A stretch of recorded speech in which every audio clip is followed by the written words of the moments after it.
Grog. Hey everyone, welcome to the Cider Shed podcast. I'm Matthew Weir, and I'm joined only by Keri Warbis this week as Peter Fickling is moving out, moving in, moving on up. Which one is it, Keri? Moving on up. Yeah, he's gone but to... no. Oh, sorry. No, Liz Truss used that, so we can't have that, can we? Moving Out is a very great song by Billy Joel that opens his 1977 classic album, The Stranger. How does that go? I would sing it, but I'm worried that I would get sued by the Billy Joel estate.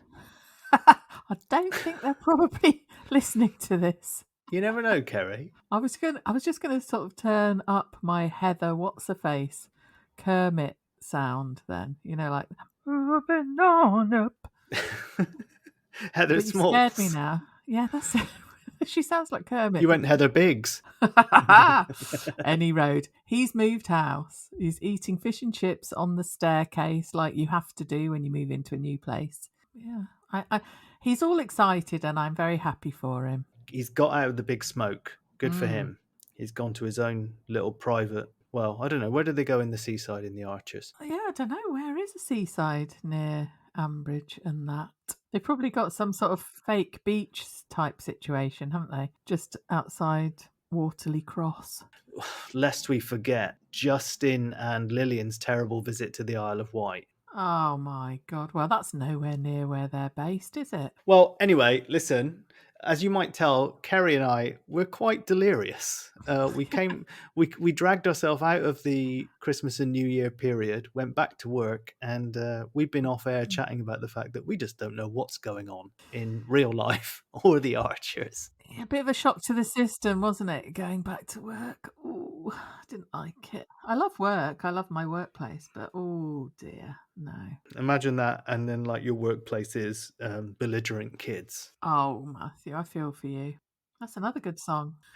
Before we bust into full karaoke mode, maybe we'll save that for the next Patreon. And while we're on the subject, thanks to everyone that signed up for the Patreon and the special over Christmas. Really helps us out. If you missed it, you can always still get involved. It means you get the episodes early, and you would have heard Keri tell her 2 truths and 1 lie.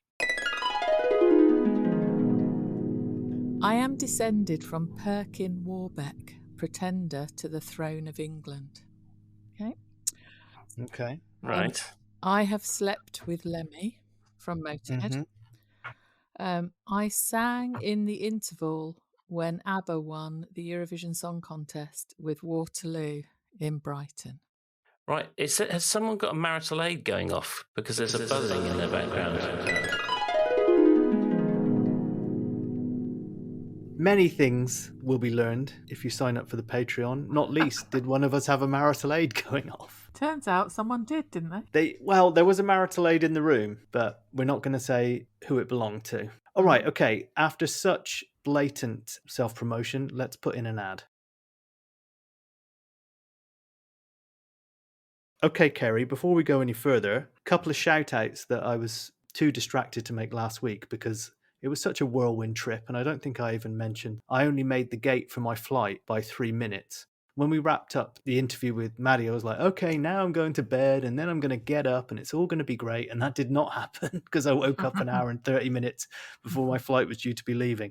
And I just wanted to give some real shout-outs to people I promised I would who have supported the podcast. First of all, 2 pubs, the 3 Horseshoes in Frampton-on-Severn, which provided me with much therapy while I was wandering around the country while I was there. Sam behind the bar, absolute star. And everyone promised to have a listen to the podcast. If you're in the environs of Frampton-on-Severn, Gloucestershire, whatever, wonderful pub, wonderful beer, amazing pies, dog-friendly, get in there. And also the Quinton House in Clifton. I was in there and I met Alison, Adam and Joe. And Adam had filmed at Pebble Mill in the 90s. He made a little mini documentary about the making of the Archers, and what he told me cannot be repeated, I'm afraid.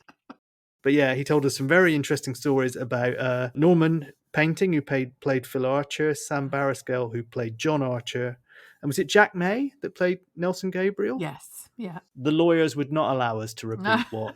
Well done for recording it, though, Matthew. Yeah. Keri's heard it. Peter's heard it. I witnessed it. But I promised as he was saying it, I cannot release any of this, I'm afraid. But it was all good copy. Joe, who was Alison's son, was getting particularly stressed that this was going to come out, and Adam, who was their friend. That we just broadcast the whole thing. Yeah, we were just going to broadcast the whole thing. And I was like, no, because if I broadcast this, we get in trouble as well. So we're not going to do that. But yeah, it was very, very illuminating. Anyway, without further ado, Keri, I'm a little bit concerned that at some point, Max and Mimi are going to commandeer the mic and ask me to marry you. Oh, wouldn't that be lovely? And very weird. I liked the proposal thing. I did foresee it. I was, like you're the prize guy at predictions. I am. Can you hear that there's a guy who's having trouble starting his car outside my window right now? No, I couldn't. Okay, it sounds like he's throttling a horse. Good. Yeah, I did say on the Twitters that Chelsea and Brad would get together and do the proposing. You did. I saw that. Yeah. Blowing my own trumpet here. Well, you thought they would push each other. Was it you that said that you thought they would just shove them into each other and force them into doing it? Yeah. I thought it'd be a private little thing with the four of them. I didn't think they'd take the mic, so I didn't get it quite right. But I thought, God, can you imagine being in that pub, sort of like, Leo, let's go for New Year's Eve, and then some kid takes over the microphone.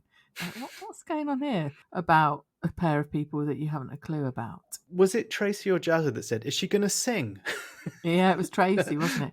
Yeah. What's she going to do? Like bang out a number? What was it going to be? Because I had trouble recognizing any of the songs that were playing in the background. There was some good stuff. It was like quite funky, wasn't it? Quite funky, soul-y stuff. I remember mentally noting, oh, they're playing some better stuff than they do in the tea room anyway. Well, good enough for Stella to get up and, Jesus Christ, give it up, mate. The car is fucking dead. He's probably hot wiring it or something.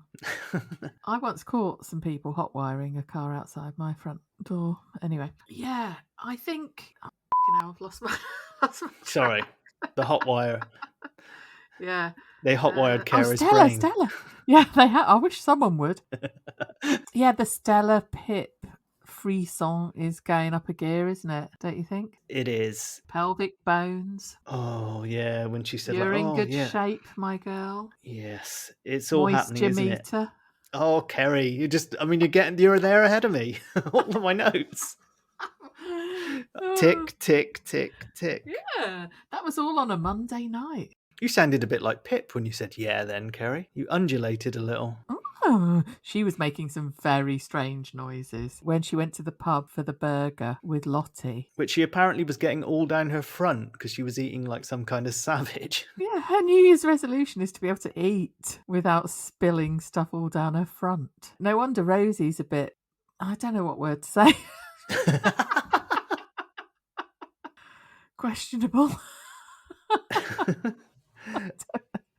But yeah, her New Year's resolution was to eat a burger without pouring all of the pickles, mayo and sauce, whatever, down her front. What were the other resolutions? Oh, they were great, weren't they? Lottie said she was going to do some stand-up comedy, even if it's 5 minutes on a open mic session.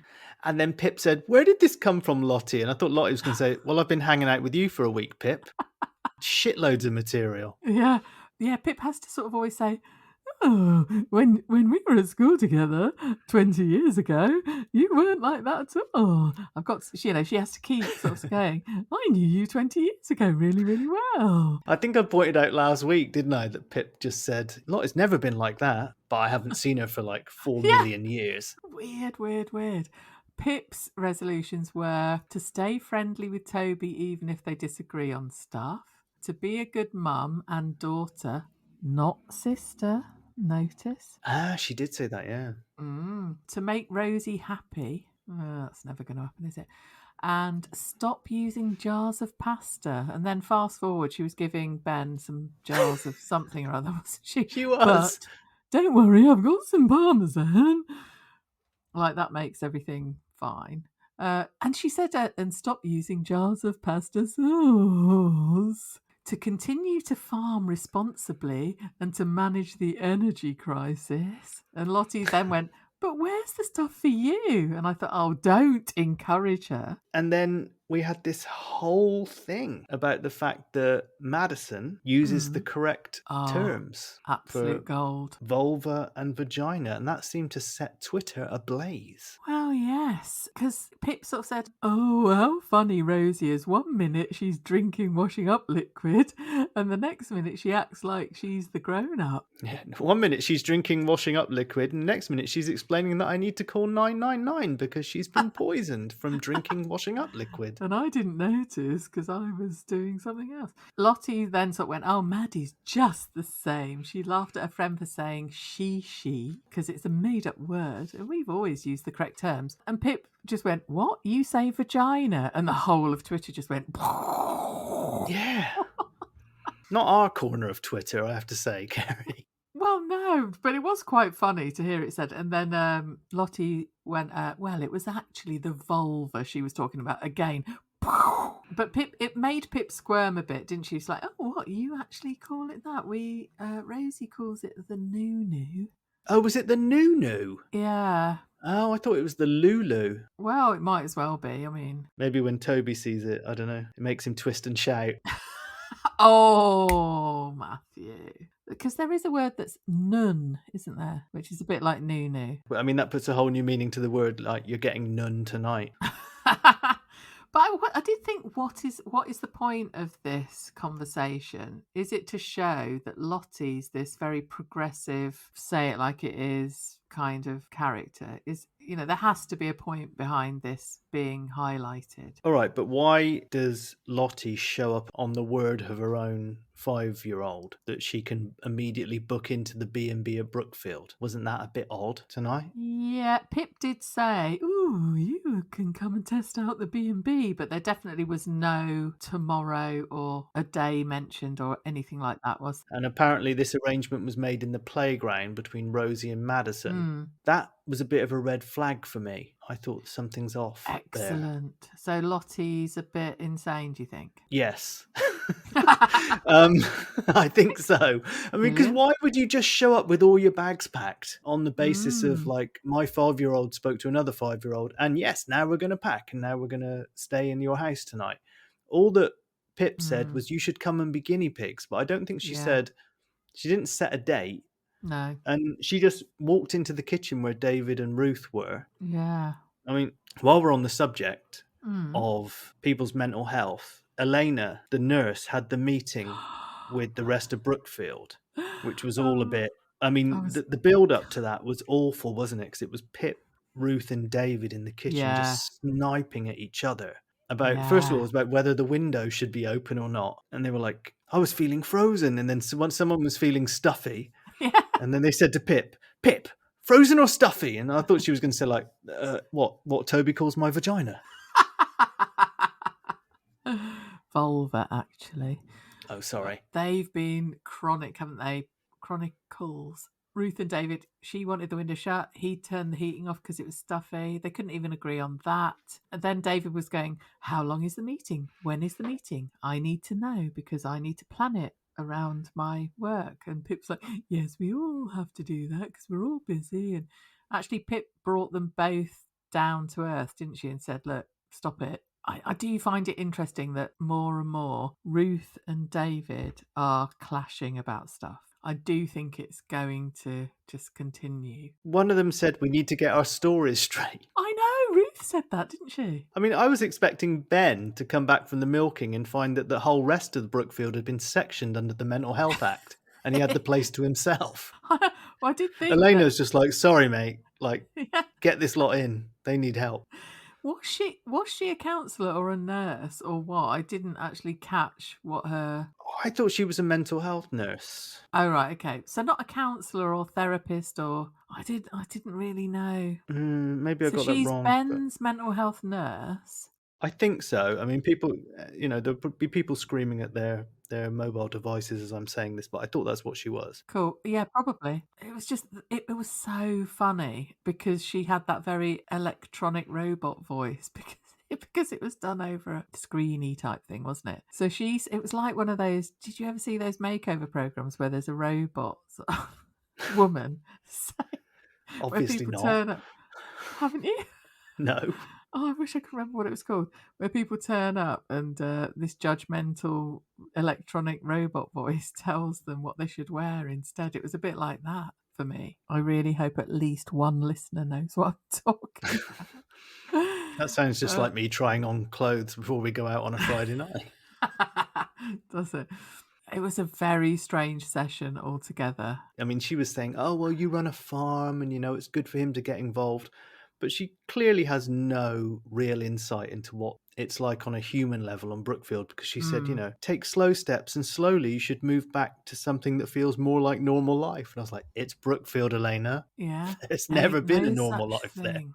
Yeah, ain't going to happen. I was really properly laughing. Obviously, it's not funny, the whole proper situation, but I liked it when Elena sort of went, oh, only you three here, is it? And they said, oh, yeah, Josh isn't able to come because of a delivery issue.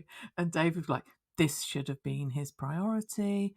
And then Ruth went, oh, Ben's gran isn't here because David decided it was best for that. And David went, don't say it like that. And Ruth was like, what? That's what you said right in front of the nurse counsellor lady. I've been watching the final series of The Crown recently, in that episode where they have all the divorce counselling. Oh, God. Oh, and it's just all these people are pretty much confirming why they're getting divorced. And I felt like that was what I was listening to David and Ruth. Yeah. And David then said, because Elena asked, what's bothering you currently? And David said, oh, well, Ben giving up his nursing course. And Ruth went, I thought we weren't going to go on about that. He was like, I'm not going on about it. It was very well written, I thought. She's probably making notes right now to either remove Ben from the house. I mean, I said this last week, or even the week before we took the break. I don't remember there ever being a conversation that he was going to move back into Brookfield and out of the house with Josh. It just seems to have been assumed that he needs to be in there. And he doesn't bloody need to be in the house with those two. Worst possible place. Those two and Pip hanging around. I do worry a little bit. I mean, he's on meds. Quite often I've heard tales of people whose partners have suffered from depression and stuff like this. And they said that when they start to feel more upbeat or seem more upbeat, that's because they've decided that's how they're going to end things. And they can see a way out. They can see the end of the tunnel. I remember this woman saying that the day that her husband attempted suicide, he woke up and he was brighter than he had been, because he was, in his head, he was like, right, it's over now. There was a clarity kind of thing. And I do wonder if there's a little bit of that in this storyline. Oh, because Ben's quite upbeat, isn't he, right now? Because he's enjoyed doing the milking, feeling useful and looking after Rosie and stuff. And I don't want to pour scorn on anyone that does take medication and feel better, because obviously that happens as well. No, but it was interesting to hear David say, so when he starts feeling better, can he come off the meds or will he be on them forever? It's a pretty valid question though, isn't it? At this stage to ask it, I don't know. It felt a bit weird because at the point at which you start feeling better, maybe it's the meds that are helping you feel better. So you've got to be careful. But then to take it from that point to will he be on them forever? There is a middle ground, which is just bide your time a little bit. Don't sort of think, oh, he seems better, take him off the meds, because I don't want him to be on them forever. You have to be quite careful. It's a massive vicious cycle, isn't it? Because I know people who have taken meds for psychosis and depression, and when they start to feel better, there is this elation of oh, I'm better now. And it's I don't the need meds. And then they stop taking the meds, and then they feel bad again, and then they get doubly depressed because they realise the only thing that was making them feel better was the medication. So it's really difficult, isn't it? Or a big part of it was the medication, because it's not, the thing about it is it's not a linear journey, is it? Oh, I hate journey. Why have I said that? But it's not a linear trajectory recovery or anything like that. It's very bumpy and up and down depending on all manner of different things. Yeah, I mean, I'm thinking of people that had clinical depression rather than circumstantial. So medication was vital to them. Oh, yeah, definitely. But nevertheless, it's still not a progressive line going in one direction smoothly, is it? Oh, no, 100% no. I guess David was asking because he is naive about it and is concerned and blah, blah, blah. But I thought, this is all so fresh. We love to rib Brookfield. Yeah. Yeah. But the truth is, parents probably would be asking those really awkward questions, wouldn't they? I'm absolutely sure that's quite true to real Yeah, life. maybe you're right. Yeah. We got there in the end. We praised Brookfield, Keri. Oh no! I can't agree to that.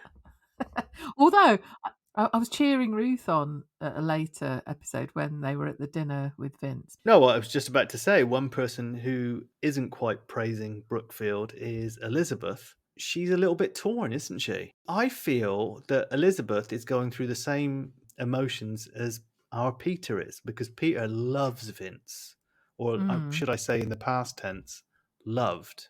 When we were doing the episode with Maddie, he murmured under his breath, "He's dead to me." Did you hear that on the mic? No. He's dead to me. I know.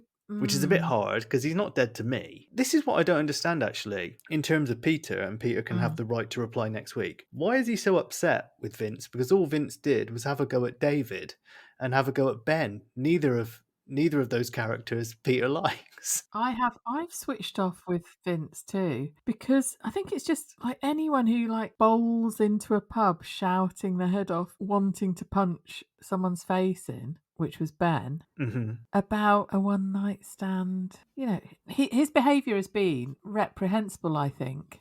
And he realises that, though, doesn't he? He said it. I don't know. Does he? I very much don't know about that.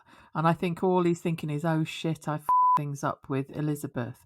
I've got to do whatever she wants me to do to get back in her good books. I definitely do not think he properly feels he did anything wrong. Yeah, from his perspective, he knows that he has a temper and he felt he reacted badly. I didn't really like about the fact that we had to go back in his rose-tinted memory about how he was like, that morning when I came back from Manila and we got it on at Lower Loxley. Yeah, he was like, I can't stop thinking about that. Yeah, but then I went round to kick the shit out of your nephew and it ruined everything. Felt like he was rubbing his knees like Vic Reeves. How much is he aware of, you know, what Jill said to Ben, what Ben actually went through? And it's funny, isn't it? We're talking so much about Ben and Vince and Ben and Vince. What about Chelsea in all of this? For the most part, she seems to have dealt with it. I mean, there was that lovely moment when she said to Brad, you know, I could have gone out in clubbing in Felpersham, or I could have gone round to Scarlett's house party, but like you were the people that got me through. Yeah. I mean, she got a bit choked up, didn't she, on the mic, and had to hand the mic over to Brad. Yeah. And Brad had to take over and deal with it. So yeah, they were such a good pair, trying to work out what to do that night, I think. What did we think of Susan's reaction? And in turn, Trace's reaction to Susan. I got a feeling they saved a bit of money on the Archers. Oh, I think they cut a little bit of audio and used it again, because when Susan was upset that Neil had made Shula lasagna when she was stricken after falling off Rolly the bloody donkey or whatever he was. yes. She went, quite a complicated dish. And she said to Tracy, quite an unconventional way to go about things. So she likes a bit of quite and an adjective. It was prime Susan, wasn't it? Awful, awful, awful Susan behaviour. Just at the moment, your sister, who's had terrible times, is having a joyful occasion happen. You've got to. I mean, she brought out a really awful top trump terrible card, which was, well, it's a good job you didn't do it on the anniversary of Nick's death. It was their wedding anniversary, wasn't it? Oh, that's it. Yeah, it wasn't the death, was it? It was the anniversary. But I mean, for God's sake, to bring that up as a guilt-tripping, you know, you really should be thinking of... Didn't Nigel fall off the roof on New Year's Eve? Oh, probably. I don't care. He was getting... Yeah, I thought he did. Yeah. Oh, it was New Year's Day, or it was around New Year's, wasn't it? New Year's Day was Will and Nick's wedding anniversary. I mean, I don't think Elizabeth was getting upset about it, but I think all of that was just a smokescreen in the end, wasn't it? Well, it was. I mean, yeah, she's like, oh, the reason I was such an absolute then was because I really, really feel protective towards Tracy since our mum died and since our dad's like got no say in anything. That is no excuse. Clary would be more upset about it being Will and Nick's anniversary anyway. It's not Susan's job to be upset about that. And let's not forget, poor Neil. He was sitting with his feet up in front of the fire with Grisham. Yeah, off mic. It's amazing they got an author to be there with him, with his feet up by the fire. God knows how much they had to pay for it. Probably couldn't pay for him to speak. I did think that. I did look to see whether he's still alive, and he is. He's 67. So he actually was with Neil. And so he abandoned John Grisham and said, I'll drive you to the Bull to, make it up with Tracy. And she was like, oh, well, I'll take that hamper that we won. But poor Neil, he was just having a lovely time of things, and he's got to sort out his stupid missus's errors. I just didn't buy her, oh, this all comes from a place of protection and love. It's not excusable, is it, that she pissed on her chips? The initial thing was, it was fear of missing out, wasn't it, past the event. She wasn't there at the Bull because Alice and Chris went out and they had to babysit, and she was just a little bit shitty that she wasn't there, I think. Yeah, she did say that herself. And then said, oh, it's because since Mum died, I feel like I need to look after her. She's had her heart broken before. It didn't ring true, really, did it? I thought it was pathetic, really. But then they went round for a very awkward dinner. Which was the most awkward dinner? Matthew, can I just say, I'd just like to say, I really like your top. It looks soft. Thank you, Keri. It's very kind of you. Yeah, it was awkward, wasn't it? Oh, I mean, which was more awkward, though? The fancy restaurant with Vince, Elizabeth, David and Ruth, or Neil, Tracy, Susan, Jazzer? It would have been good to have those two going backwards and forwards, those scenes, rather than having it on two different nights, wouldn't it? Oh, Neil, bless him again. He was like, red, white, rosé, what would you like? Jazzer was blundering around, sort of going, oh, it smells nice. When can we tuck in? Missing the whole point of the thing, wasn't he? As usual. There are no subtleties with him. And Susan was upstairs changing her top from what to what? I don't know. I presume because she'd got hot pot all over it. She'd been slaving away in the kitchen. A hot pot top. Or maybe Pip had come round to taste the food and it just bit into it and just splattered it all over Susan. Yeah, I think it all came good quite quickly, really, didn't it? At Neil and Susan's, which was quite sweet. Yeah, Susan's speech should have had Jerusalem playing under it or something. I thought it was quite moving, actually. Yeah. Enough Barrow talk. I want to do a speech.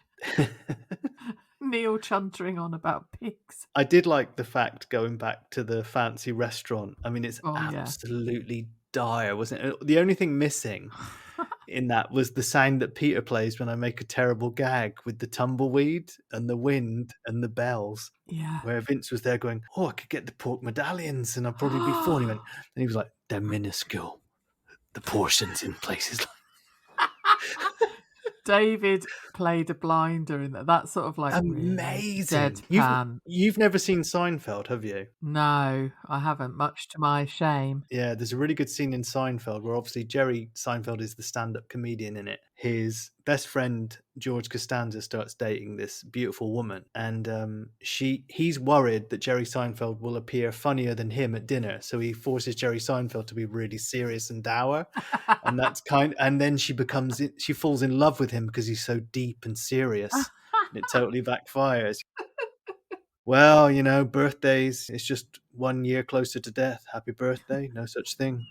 And that's kind of what I felt David was channeling. Yeah. So, yeah. And then like Vince wanted to toast a long life, and David wanted to toast I don't remember I think. that. And then David wanted to toast to decent milk prices, and I thought, why didn't Elizabeth should have just said, here's to long life milk. Yeah, combine the two. But fair play though. Like David went out and went, don't worry, we'll pay the bill. I thought Vince was going to go, all right, Elizabeth. Don't have to pay the fucking bill either, you fucking daft for brother's going to... Oh, sorry, apologies to anyone from Birmingham. Oh, it went very high as well, high pitched.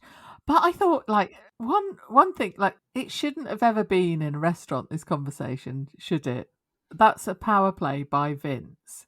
and it's very Yeah. controlling, and you can't express yourself in a place like that. You know, that sort of discussion, which was heated, emotional, should never have been started in that restaurant. Did Vince really think that they'd all have a lovely time with the salmon mousse and just smooth everything over? That obviously Well, not. salmon mousse is pretty smooth, It Keri. is. Yes, but it just shouldn't have been there. I wanted them to be in some sort of like really sweaty MMA ring or something, you know, with blood coming out of their noses and just shouting at each other. Going, you don't realise that Ben was suicidal, and What, you mean the B&B? yeah, is that what it's like?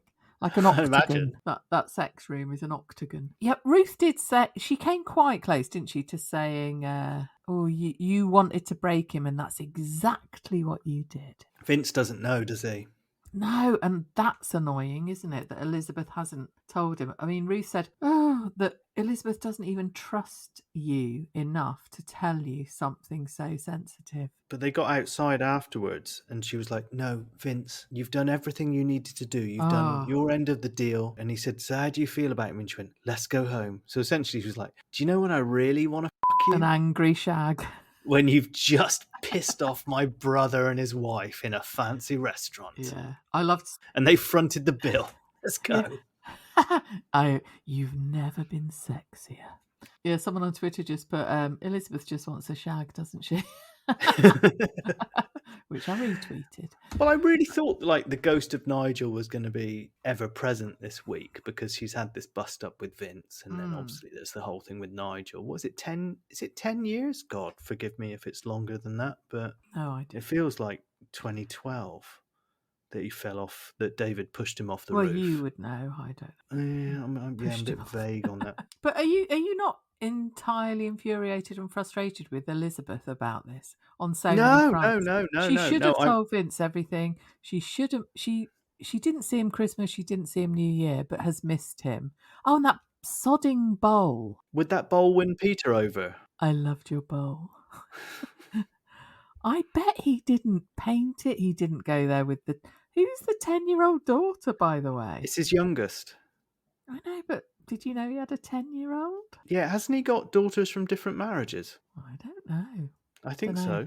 Shelley, the 10-year-old. I bet, either Shelley made it herself and it was a Christmas present to him, or Elizabeth's gonna walk past a shop window in Felpersham, and there'll be thousands of these deep fruit bowls with autumn leaves painted on. Yeah, Underwoods on offer. Yeah, or Poundland or something, and she'll realise that I did do a tweet and it did quite well about that very thing, and I thought this would be amazing if that's the thing that tips her into dumping Vince, the autumn leaf bowl realization moment that he lied about that. There was a couple of other things when Lottie and Pip were over at Rickyard and Madison and Rosie were jumping up and down on the beds upstairs. Lottie said, you do realise they're jumping up and down on the beds up there? And she went, oh, don't worry, Rosie jumps up and down on those all the time. If the cottage wasn't structurally sound, it would have collapsed by now. It's like, Jesus, Pip. Poor Rosie. And there was another bit where Stella and Brian, we should give them a little bit of coverage because just because Stella is fantastic. Yes, she is. Her voice is electric. I absolutely love it. She was great on EastEnders. I can remember, I haven't watched EastEnders for a long time, but I can remember her being on it. And even on that, she's very, very engaging visually and vocally. Spot on, absolutely. Yeah, huge fan of Stella. And I think there is still that tiny nugget of suspicion about her being a Justin mole. Someone posted on our Facebook about that tonight saying, did I dream it? Or was this whole thing, did Justin take Stella out for dinner? Yeah. Like, no, you did not imagine it. That did happen. Especially because there was a mention of MI5, wasn't there, this week? My brain is so tired, I haven't had time to come up with farming James Bond jokes, but they will. They will come. Was it Brian said, we're going to have robots surveying where we're using chemicals? And I thought one of them was going to say, Adam's coming back? Yes. I put that as well in my notes. But honestly, I could listen to Stella actually list farming techniques for Oh, like an hour, and I'd be like, yeah, I'm cool with this. Just keep going. Tell me yeah. about bale silage. She pretty much did that, didn't she? What competition did Tracy win in order to get New Year's Eve off? Oh, is this a joke? No, it's a question. She won a competition. Yeah. I do not remember this at all. She won the Bull Boxing Day Pass the Pig tournament. What? That's what Jazzer said to her. You've earned this night off. You're the champion of the Bull Boxing Day Pass the Pig tournament. That's why she wasn't working on New Year's Bloody Eve. hell is that? They pass a pig. Is it Rosie? Oh, God. The only thing you didn't need to do there, Keri, was do that. Okay, and having done that, let's have an ad.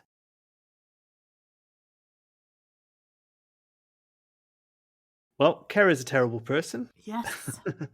I do. There's another thing I meant to tell you about when I was back in England, but I forgot to tell you because we did that Patreon special. Yeah. And the next day I was going to a garden centre with my dad, and we're in the car, and he said to me, "So how's everything with your codpiece?" And I said, "What?" And he said, "Did everything go okay with your codpiece?" And it took about a full minute of driving down this A road when I said, "Do you mean podcast?" It should And he now. And he said, "Yes." The Cider Shed Codpiece. What is that noise in the background, Keri? It's a bit of port. Okay. As long as it's port. Yes. That's right. What That's did fine. you think it was? It sounded like you relieving yourself into Yes, a you said bucket. this last week. You Yeah. pour drinks too. I got to say, that sounded like box wine to me, Keri. I can do it again. Like, Go on. it's not box wine. Can you hear it? Yeah, I mean, I can do it too. Mine's got more of a glug because I've got a pourer. Mine's Oporto Ruby. Perfectly balanced port full of fresh fruit flavours from Ocado. Product of Portugal. So it's left over from Christmas. Was it left over in the stocking like the mini bottle of Prosecco that Tracy took over to Susan's? Oh, I mean, you can't share a mini bottle of Prosecco, can you? It's barely one glass anyway. Clearly can't because it didn't work. No, it didn't. So, Keri, Yeah? if people want to leave us a review, Oh, yeah. how do they do that? Okay, technically, well, the instructions are always below our podcast episode details, aren't they? How to actually do it. And I would like to thank, at the end of last week's podcast, I sort of went, oh, thank you for all your reviews, because I realised we were closing off and I hadn't thanked people. So I would like to say thank you to Quite Cross Now, who left a lovely 5-star review. Such a lovely episode. The Cider Shed is always a great listen, and this week was no exception. That was put on December the 21st. Morello 7777 loved our chat with Madeline Leslie. RMH 2107. I really enjoy this podcast. I've recommended it to fellow Archers fans who believe it is a participant sport or possibly a documentary, they say. And we've got a new one this week, which I really liked because it says, it's from Susie Jack and says, thank you for your brilliant podcast. Your waffling on helps me pass the time. She's not wrong. Your waffling on helps me pass the time here in Italy. And the title of that review is Archers in Abruzzo, which is probably pronounced totally incorrectly, but I've never heard of Abruzzo. It's probably beautiful in Abruzzo. What? You've never heard of it? No. Yeah, I'm familiar with Abruzzo because I'm probably pronouncing it wrong as well, but I worked with a whole bunch of lovely Italian people when I lived in Dublin. And it's near Rome, isn't it? Don't say isn't it to me. I've just said I don't know where it is. Well, from my memory, it's around Rome somewhere. Well, I've been to Rome. Isn't it coastal? I went to Rome not all by myself, with my brother 2 years younger than me when we were about 12 and 10 without any adults. Were you what? Yeah. Did you? Yep. I went to Menorca without my parents when I was 10. That was fun.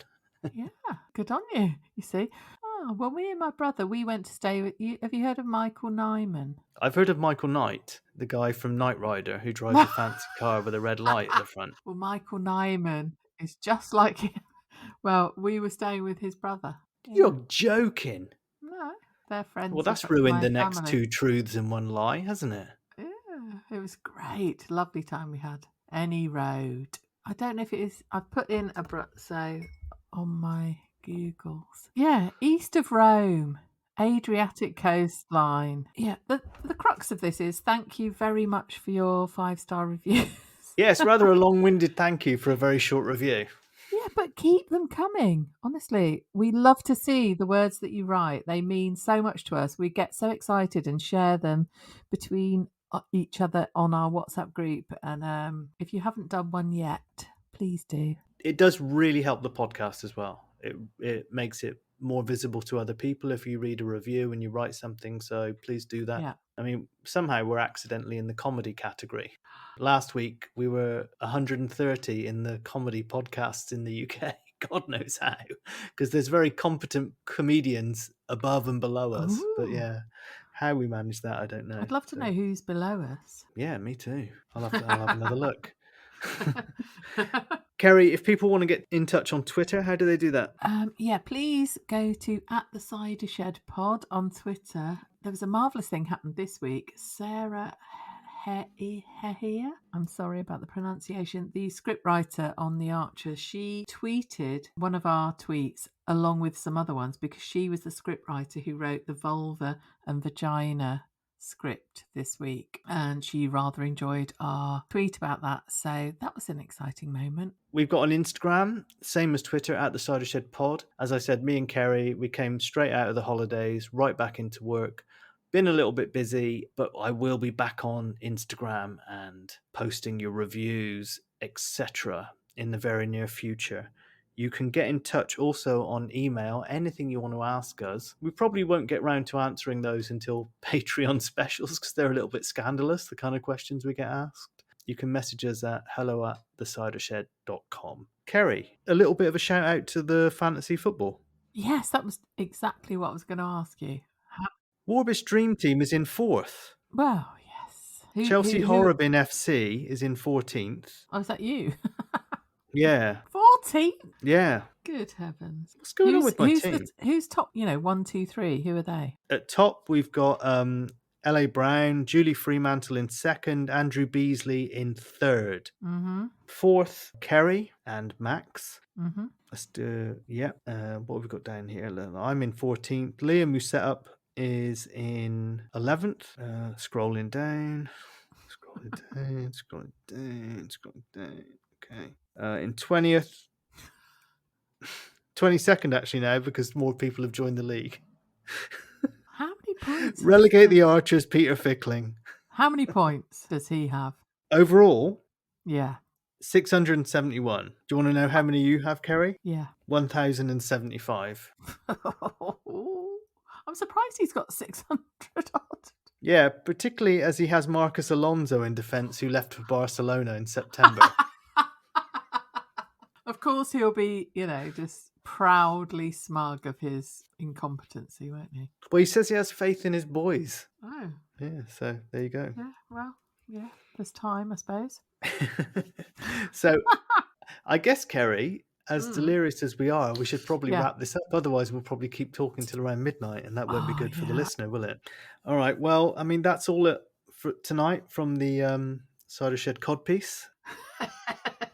Yeah, we'll be here next week. Can't wait to hear how Peter's move went. Yeah, let's hear it. He's going to be, I reckon by next week, he's going to have a big old Captain Birdseye beard and be puffing on a pipe. Ah, is that what happens when you go to Folkestone? Well, it's one of two things, isn't it? You either become like kind of a Ernest Hemingway type character, looking out to sea and becoming all knowledgeable, or he's going to have his binoculars out like Farage, moaning about people coming over in dinghies.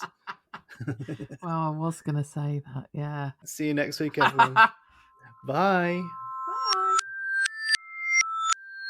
Bye.